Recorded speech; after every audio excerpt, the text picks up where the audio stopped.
Good morning, class. We have to discuss about the electrochemistry in this topics. इससे पहले की classes में हम लोग बहुत कुछ जान चुके हैं. Resistivity, resistance, conductance, conductivity, molar conductivity and equivalent conductivity. अब electrical conductivity at the infinite dilutions. Electrical conductivity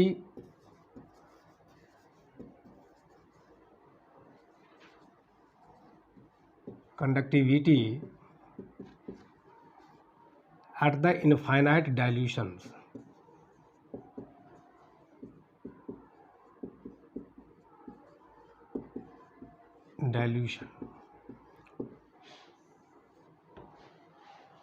electrical conductivity at the infinite dilutions जो हम लोग पढ़े हैं इससे पहले क्लासेस में, इसमें कोलोराट्स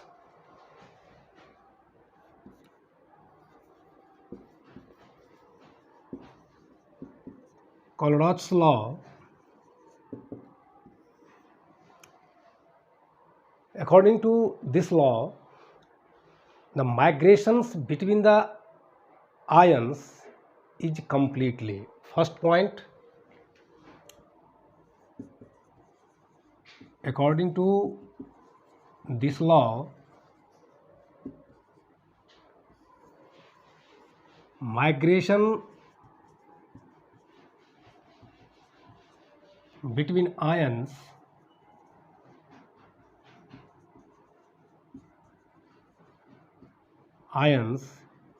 is completely.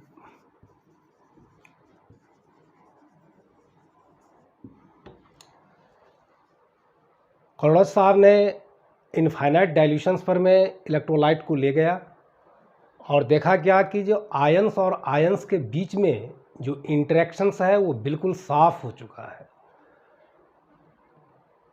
Total ions independently migrate कर रहा है. इस चीज़ को हम जाने और इस हिसाब से total electricity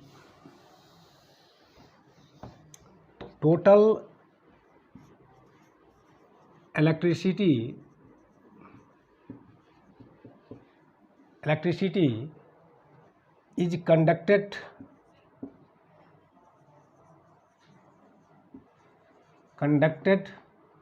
by the electrolyte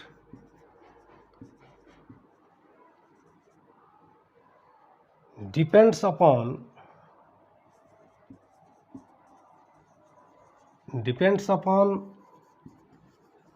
both cation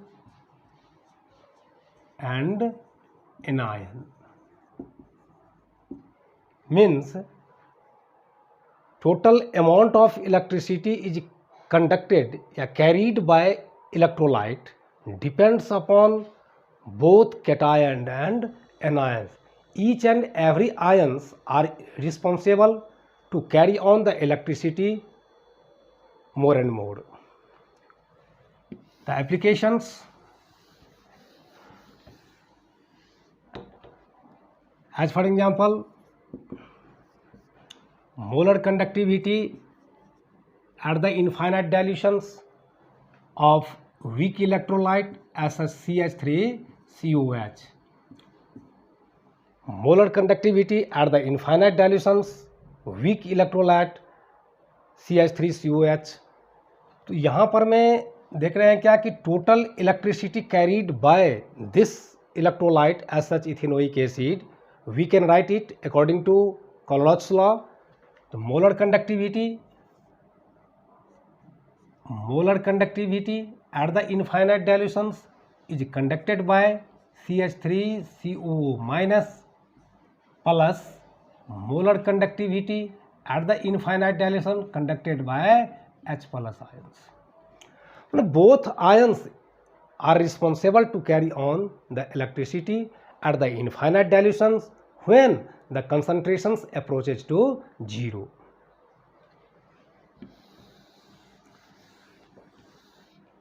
Suppose in the case of a strong electrolyte, we can write it molar conductivity of BaCl2 salt as the electrolyte at infinite dilutions. We can write it molar conductivity at the infinite dilutions of Ba plus 2 plus molar conductivity at the infinite dilutions that is 2Cl minus molar conductivity at the infinite dilutions of NaCl salt.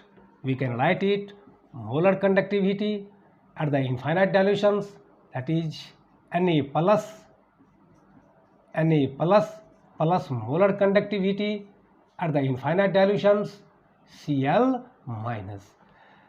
Every electrolytes as such, LiCl, NaCl, KCl, BaCl2, AgCl, जो भी electrolyte हमें रहे, at the infinite dilutions we can write it the total electricity is carried by the both ions, whether cations and anions.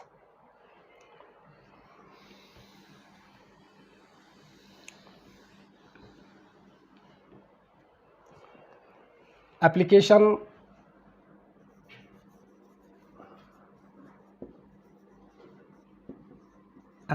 of Collored's law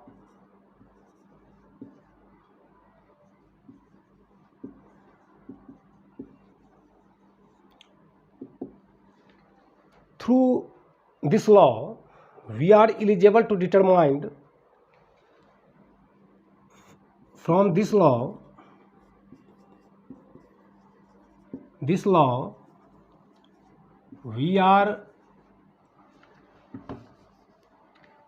determined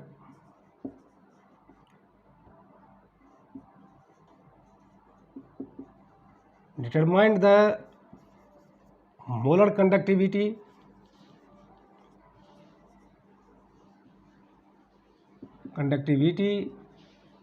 of the weak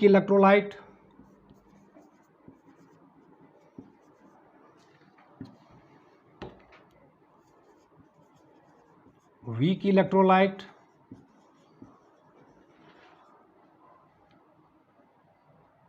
by the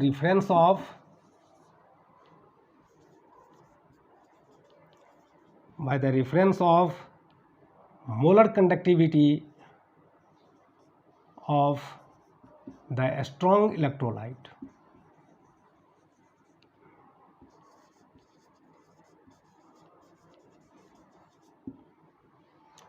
Applications of the Collored's law. From this law, we determine the molar conductivity of the weak electrolyte by the reference of molar conductivity of the strong electrolyte. Means आपको किसी week electrolyte का यदि कहेगा कि molar conductivity determine करने के लिए, तो वैसे हम मोलर कंडक्टिविटी किसी वीक इलेक्ट्रोलाइट का डिटरमाइन नहीं कर सकते हैं। इसके लिए मुझे जो एसिड है या बेस है उसके रिस्पेक्ट में जो स्ट्रॉन्ग इलेक्ट्रोलाइट है वो मुझे लेना पड़ेगा, जिसका मोलर कंडक्टिविटी मुझे मालूम होना चाहिए। Example, by the reference of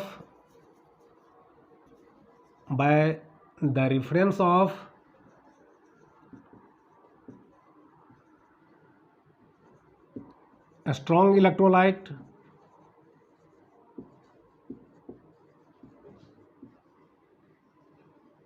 as such CH3CONA, HCl and NaCl. By the reference of a strong electrolyte as such CH3CONA, HCl and NaCl, we get to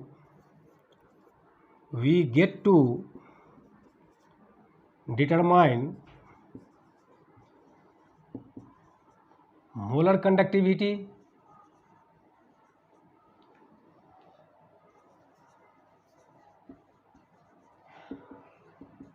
conductivity of weak electrolyte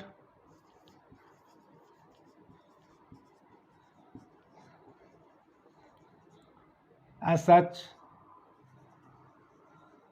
CH3COOH। यहाँ पर मैंने पहले ही बताया है कि किसी week electrolyte का जो हम मोलर कंडक्टिविटी डिटरमाइन करेंगे उससे पहले इस एसिड इस इलेक्ट्रोलाइट के रिफरेंस में जो स्ट्रॉन्ग इलेक्ट्रोलाइट जो बनेगा उसका मोलर कंडक्टिविटी मुझे मालूम हो। जैसे कि मैंने लिखा है CH3CONA sodium salt of the ethanoic acid, इसका इस इलेक्ट्रोलाइट का मोलर कंडक्टिविटी मुझे मालूम हो। HCl का मोलर कंडक्टिविटी मुझे मालूम होना चाहिए। NaCl का मोलर कंडक्टिविटी मुझे मालूम होना चाहिए। मतलब from this strong electrolyte you have to come the weak electrolyte. So suppose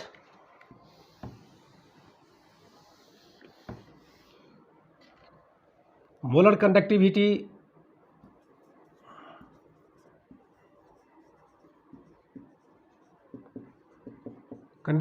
of CH3CO minus Na plus is 90.8 per ohm centimeter square per mole।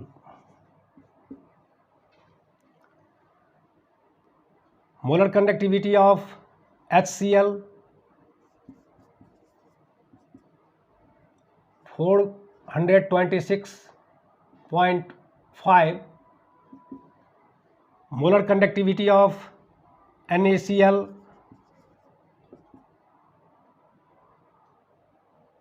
149.6। Suppose this molar conductivity has been given, you have to determine the molar conductivity of CH3COH। कैसे हम determine करेंगे? तो from this strong electrolyte we have to come the weak electrolyte. So we can write it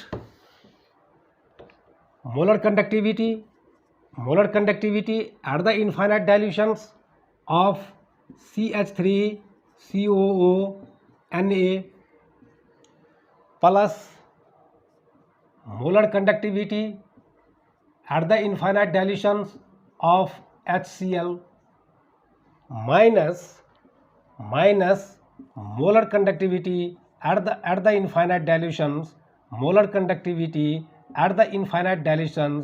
of NaCl।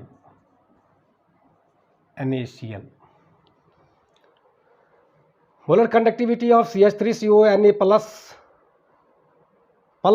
molar conductivity at the infinite dilutions of HCl minus molar conductivity of NaCl as such electrolyte। So we can write it molar conductivity at the infinite dilutions of CH3COO minus plus molar conductivity at the infinite dilutions of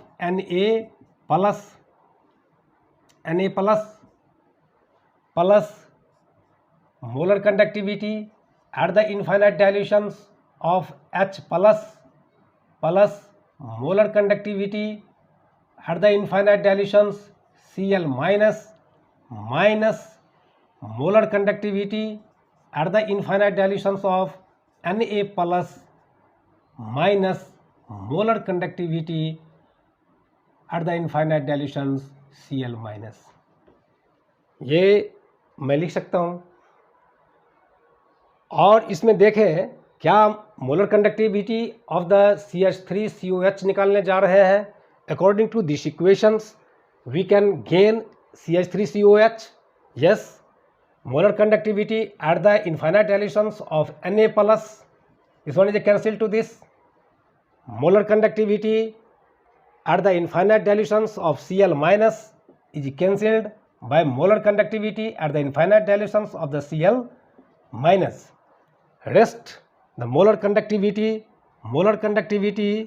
molar conductivity at the infinite dilutions हम लिख सकते हैं कि that is CH3COO minus minus plus molar conductivity at the infinite dilutions of H plus. ये दोनों part मिलकर के acetic acid CH3COH दे रहा है। मीन्स जो किसी वीक इलेक्ट्रोलाइट का यदि molar conductivity at the infinite dilutions मुझे डिटरमाइन करने के लिए दे रहा है तो हम स्ट्रॉन्ग इलेक्ट्रोलाइट देगा तो स्ट्रॉन्ग मैं वीक इलेक्ट्रोलाइट को लाएंगे स्ट्रॉन्ग इलेक्ट्रोलाइट से, तो यहाँ पर मैं मोलर कंडक्टिविटी ऑफ CH3CONA मैंने लिखा है कितना, this ones molar conductivity of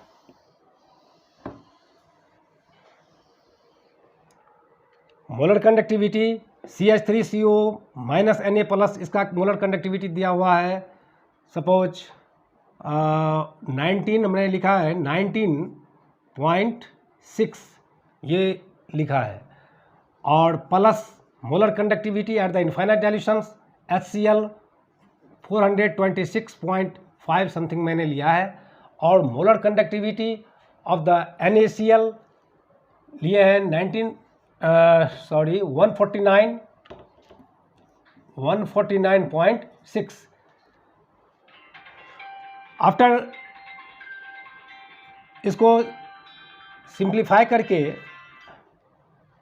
this one is 19.6 426.5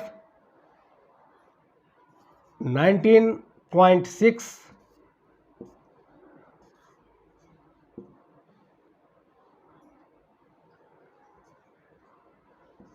that is 517.1 minus 149, so this one's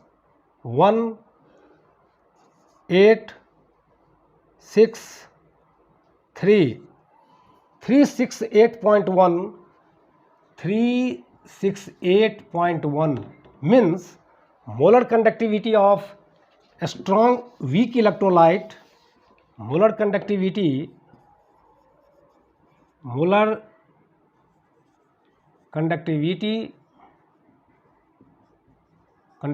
of CH3COOH is 368.1, ये इसका आंसर आएगा। तो इस हिसाब से बिना स्ट्रॉन्ग इलेक्ट्रोलाइट के रिफरेंस से we are not eligible to determine the molar conductivity of the weak electrolyte at the infinite dilution. Okay,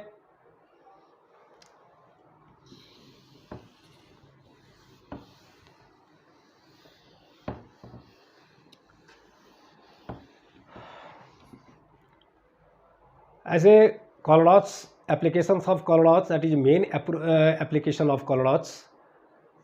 The second, to determine the degree of dissociation, मैंने पहले ही क्लास में बतलाया था, alpha equal to molar conductivity at the given concentrations divided by molar conductivity at the infinite dilutions, ये हम determine करेंगे, degree of dissociation determine करेंगे। तो applications of Kohlrausch's law, solubility determine करेंगे, कॉलोइड्स लॉ से ही डिटरमाइन कर लेंगे solubility. इसका भी मैंने हम लोग लिखे हैं जो कंडक्टिविटी में, this one is molar conductivity is equal to conductivity kappa into 1000 by C. तो applications of the colloids law in regard to that is degree of dissociation, first, second solubility product in regard to chemical equilibrium, और third that is main to determine the molar conductivity of the weak electrolyte at the infinite dilutions with the reference of a strong electrolyte has been given.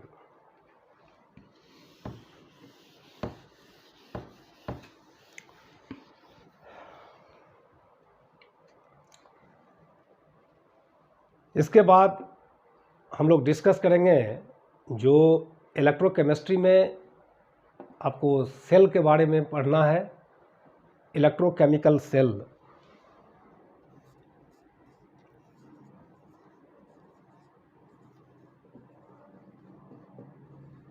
Chemical cell, electrochemical cell मैंने पहले ही definitions में, electrochemistry की definition में मैंने बताया है कि electrical energy is converted into chemical energy and chemical energy is converted into electrical energy. ये इलेक्ट्रोकेमिस्ट्री का डेफिनेशंस है, जिसमें electrochemical cell is get to classify in 2 parts.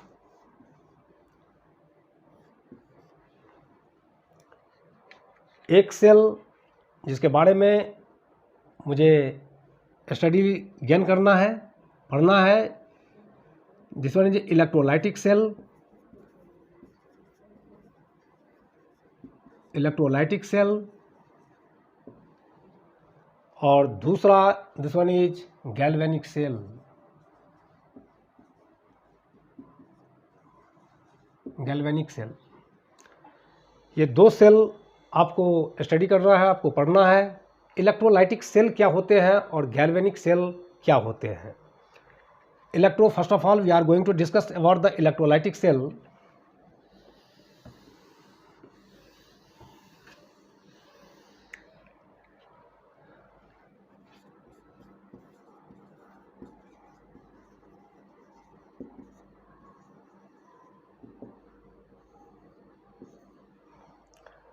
इस सेल में electrical energy is converted into chemical energy. पहला हम लोग brain में ले जाएं बात को।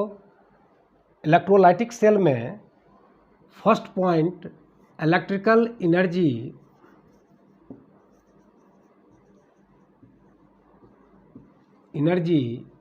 Is converted into chemical energy.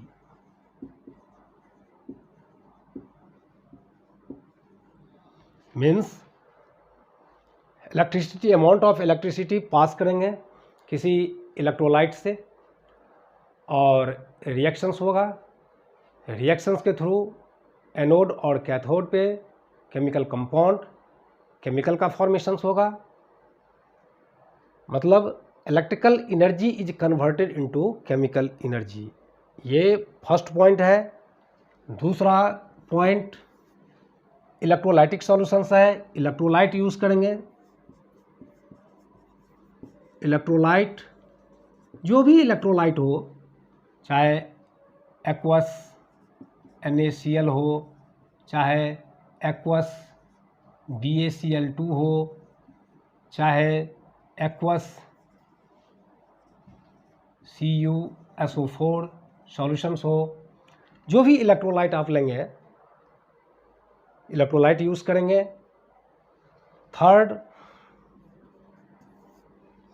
इस सेल में 2 इलेक्ट्रोड होंगे। दिस सेल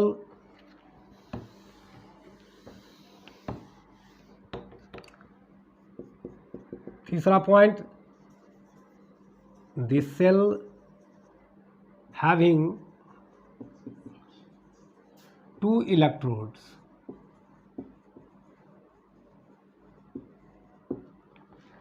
ये इलेक्ट्रोलाइटिक सेल में 2 इलेक्ट्रोड्स होंगे जो मेटल का होगा, metals.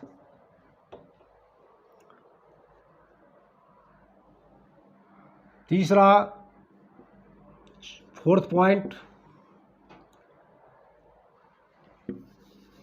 The electrode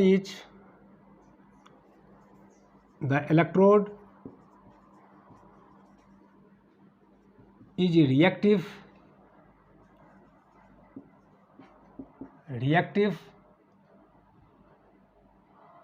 with solution is called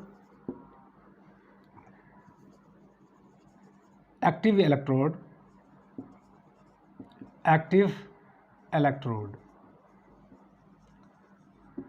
यदि आप इलेक्ट्रोड यूज़ कर रहे हैं और जो सॉल्यूशंस के साथ रिएक्टिव है, इसका मतलब हो this electrode is known as active electrode, उसको एक्टिव इलेक्ट्रोड कहेंगे।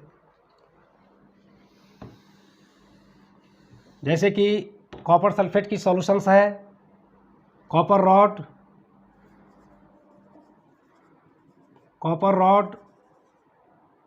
प्लस CuSO4 एक्वस सॉल्यूशंस, इसको यदि हम इलेक्ट्रोलाइसिस करते हैं, कॉपर रॉड यूज़ करते हैं, तो यहाँ पर में जो कॉपर रॉड है इलेक्ट्रोड, ये एक्टिव होगा।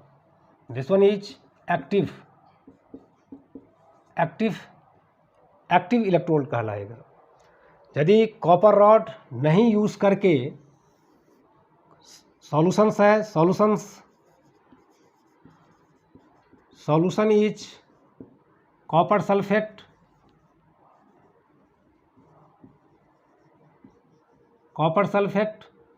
और इसमें हम ऐड करते हैं electrode graphite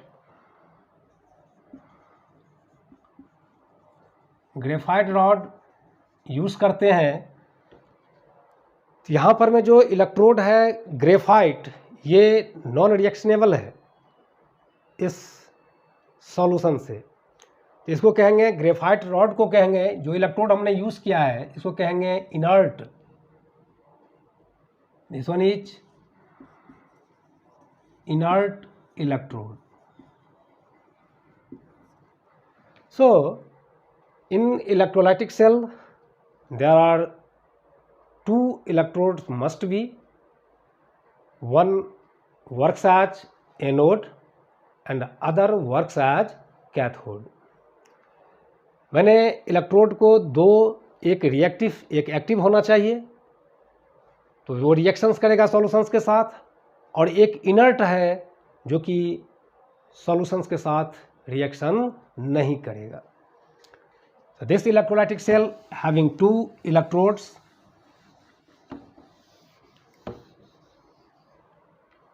fourth point, one electrode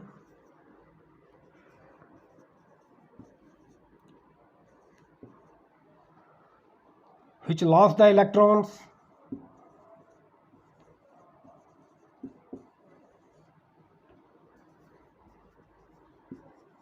electron is called anode। जो इलेक्ट्रोड है यदि इलेक्ट्रॉन को लॉस करता है, this one works as the anode, and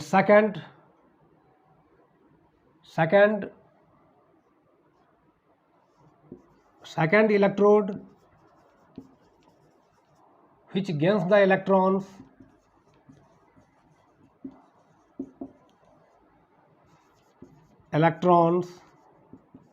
works as cathode। Means anode carry on the oxidation reactions, anode carry on oxidation reaction, anode पे oxidation, and cathode having reduction। The charge on anode, charge जो anode पे होगा वो positive charge on anode, this one is, और cathodes having negative charge.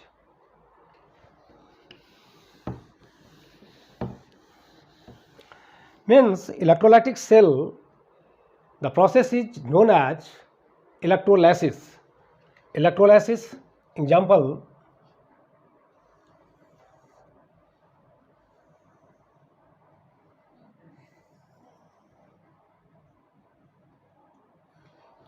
there are two electrode,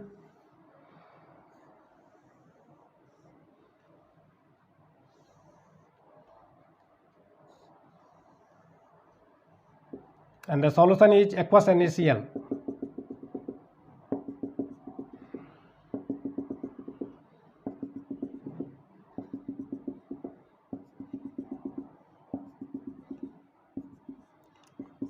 aqueous, Na plus aqueous और Cl minus aqueous. This electrode is connected with the battery.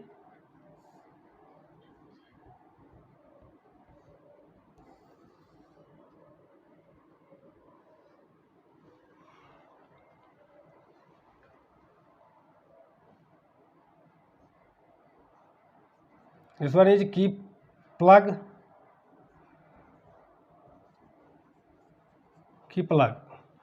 Here this electrode work as anode, that we can write it negative, positive, or here it works as the cathode. This one is negative. During electrolysis, this one is a electrolytic cell having aqueous solutions NaCl.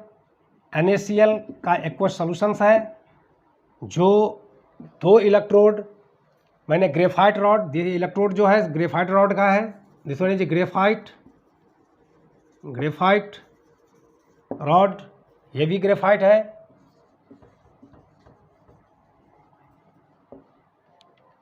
दो electrode से connect कर दिया बैट्रिक से, और इसमें electrons that is outer circuit से जो current pass हो रहा है, electrons flow from outer circuits.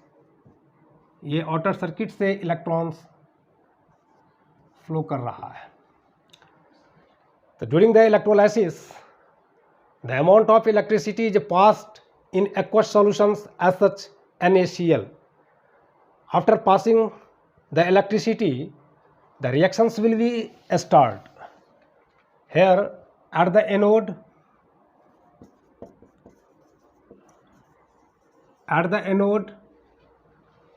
the discharge potential Na plus, Cl minus, H plus और OH माइनस. Na प्लस तो पहले ही डिसोशिएट हो चुका है Na प्लस और Cl माइनस में. जैसे ही इलेक्ट्रिसिटी, क्योंकि pure water doesn't carry on the electricity, when it is impure after addition of NaCl, then the water conduct the electricity and it is also dissociate H plus and OH minus. Here one Na plus or H plus in negative ions, Cl minus and OH minus. So at the anode, the reaction occurs at the anode, means oxidation.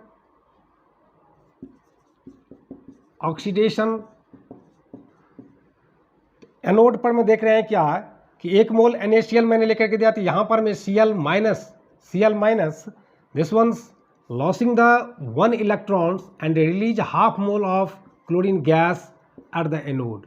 1 electron should be release. 2 electrons, ये electrons 1 electrons को loss किया है anode पर में, और at the cathode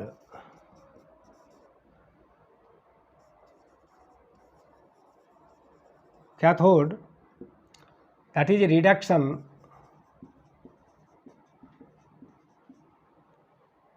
the Na plus and H plus है. तो दोनों का यदि H plus to gain the 1 electrons it is converted into half mole of H2 gas. यहाँ पर में E नोट का वैल्यू दैट इज 0. और सपोज यदि हम Na प्लस लेते हैं, Na plus two gain the 1 electrons, यहाँ ये दे रहा प्रोडक्ट सोडियम, यहाँ ई नोट का value minus 127.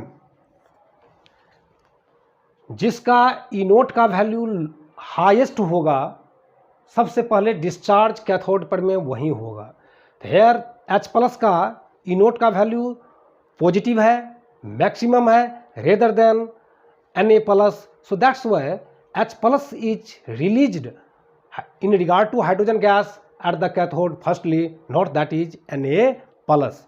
So overall we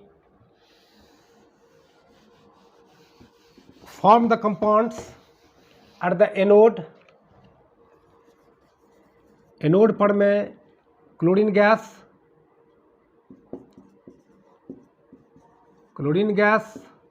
and cathode पर में that is half mole of H2 gas. ये दो प्रोडक्ट बन रहा है एनोड एंड कैथोड पर में, और केमिकल रिएक्शंस हो रहा है जहाँ पर में फॉर्मेशन ऑफ कास्टिक सोडा देख रहे हैं कि Na+ aqueous and OH- aqueous, it give the product that is NaOH। मतलब यहाँ से हम रिएक्शंस के थ्रू NaOH निकाल लेंगे, एनोड पर में क्लोरीन गैस और कैथोड से hydrogen gas. This method is known as electrolysis method. तो electrolysis by electrolysis method, this one is most important method by which we are going to gain different compounds, different gases as such hydrogen, chlorine, sulfur dioxide। तो जो भी ammonia gas, जो भी मतलब हम electrolysis के through जितना compound का फॉर्मेशन कर सकते हैं, so that's why it is most important process